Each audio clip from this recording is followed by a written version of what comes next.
One of the greatest tools I ever developed for the academy started from my need to understand PTSD, why I was reactive and impulsive when I had internal and external stimulus happen, and my inability to gain control over my reaction.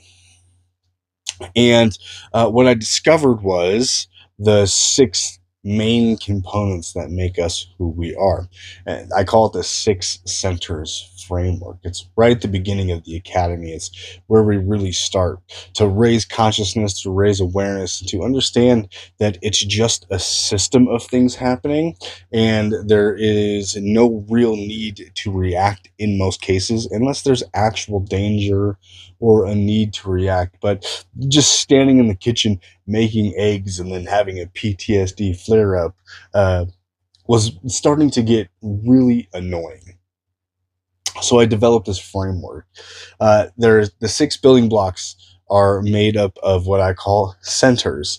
It's six areas that we can center ourselves in, and it's six centers, just like centers in a preschool classroom, right? This is how I learned to identify what is happening and where it is happening in my body, in my mind. So those six centers are mental, emotional, physiological, neurological, spiritual, and biological. And in order to start turning the volume down on my PTSD and give myself a chance to heal from some of the really crazy, intense things that I've experienced in my life, I learned the conversation that was happening between all six centers. Let me give you an example, and then you can maybe start thinking through this for yourself. There's the mental, emotional, physiological centers, okay? You have a thought about something or somebody that you don't like, mental center. You experience anger because of that thought, emotional center. These two centers are now talking to each other. You then have a physiological response. You ball up your fist, or you start pacing, or you clench your jaw.